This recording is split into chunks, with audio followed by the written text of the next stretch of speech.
আসসালামু আলাইকুম সম্মানিত দর্শক, আজকে আপনাদের সাথে শেয়ার করব 6 সেট পেটিকোট কাটিং সঠিক এবং সহজ নিয়মে বোঝাবো, তাই সম্পূর্ণ ভিডিওটি ধৈর্য সহকারে দেখবেন। তো সম্মানিত দর্শক, এখানে কাপড় নিছি মাত্র 2 গজ 2 গিরা। তো 2 গজ 2 গিরা কাপড় হলে 6 সেট পেটিকোট কিভাবে কাটিং করবেন তো ভালোভাবে খেয়াল করেন। তো এখানে 2 গজ 2 গিরা কাপড় যে কোনো এক সাইডে থেকে আমাদের প্রথমে বেল্টের অংশটা বের করে নিতে হবে। তো বেল্টের জন্য কাপড়টা কতটুকু নেবেন, এদিকে কাপড়টা যদি আঁকা বাঁকা থাকে একটু সোজা করে কাটিং করে নেবেন।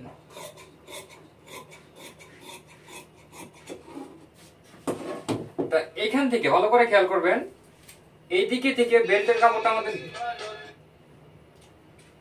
এই সাইডে থেকে বেল্টের কাপড়টা নিতে হবে। এইদিকে মাপ দেব আমি, দেখেন সেলাই সহ নিব 6 ইঞ্চি, এখানেও নিব 6 ইঞ্চি। নেওয়ার পরে এখানে সোজা মার্জিনটা দিয়ে নিতে হবে।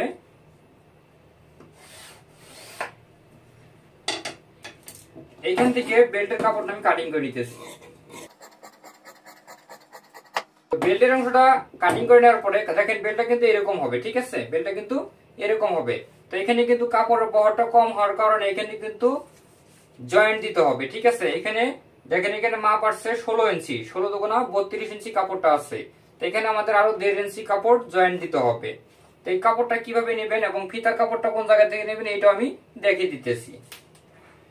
তো বেল্টটা কাটিং করার পরে অবশিষ্ট যে কাপড়টা আছে এই কাপড়টা ডাবল করে এখানে একটা ভাঁজ দিয়ে নিতে হবে, ভালো করে খেয়াল করেন, ঠিক আছে? এই দুইটা মাথা এভাবে এক জায়গায় করে কাপড়টা প্রথমে ভাঁজ দিয়ে নিতে হবে।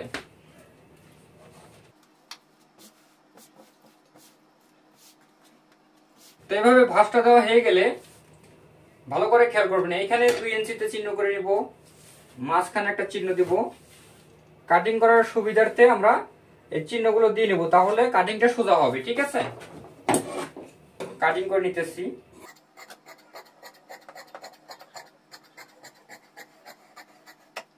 তো দেখেন এটা কিন্তু ফিতার কাপড়টা আমি কাটিং করে নিলাম। এখন এখান থেকে আমাদের বেল্টের জয়েন্টের জন্য 6 ইঞ্চি, হাফ ইঞ্চি একটু বেশি নিব, নিয়ে এটা কাটিং করে নিব।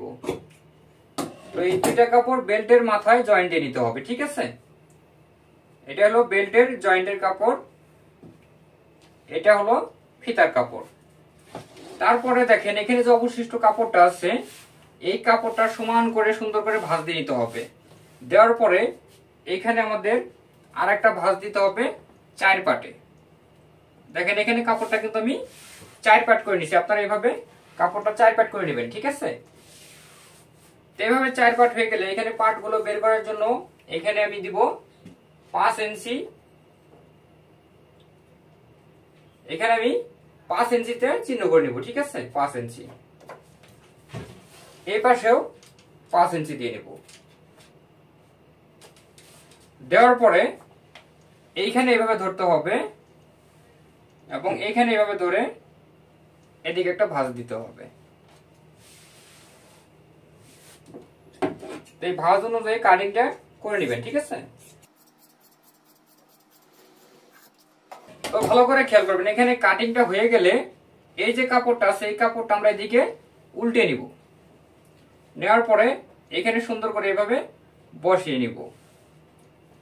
বসিয়ে নেওয়ার পরে দেখেন এখানে উপরের অংশ কিন্তু মানে এদিকে বেশি আছে কাপড়টা, এদিকে কম আছে, ঠিক আছে? কোনাকুনি এই কাপড়টা আমরা সোজা করে কাটিং করে নেব এইভাবে সোজা করে কাটিং করা হয়ে গেলে নিচের অংশটা এদিকে ঘুরিয়ে নিয়ে দেখবেন এদিকে বেশি আছে এদিকে কম আছে, এদিকে আমরা সোজা করে কাটিং করে নিব।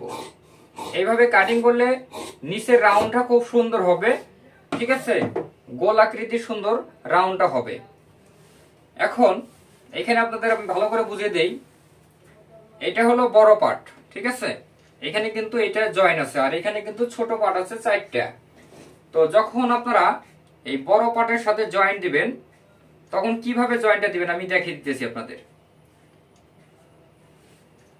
জয়েন্ট দেওয়ার সময় এই যে কাপড়টা আছে দেখেন এই কাপড়টা কিন্তু টান দিলে বাড়বে, আর এদিকের যে কাপড়টা আছে টান দিলে বাড়বে না, ঠিক আছে? এই কাপড়টা আমাদের এইটার সাথে এইভাবে লাগিয়ে নিতে হবে, ঠিক আছে? তাহলে সেলাইটা লাস্টিং বেশি করবে, ঠিক আছে? আমি কিন্তু এই নিয়মে সবগুলো পেটিকোট কাটিং করি, আপনারা এই নিয়মে কাটিং করবেন, তাহলে এখানে সেলাইটা সহজে ছিঁড়ে যাবে না, ঠিক আছে? আশা করি বুঝতে পারছেন। ভিডিওটি যদি ভালো লাগে অবশ্যই একটা লাইক করবেন, কমেন্ট করবেন এবং শেয়ার করবেন। ভালো থাকবেন, ধন্যবাদ।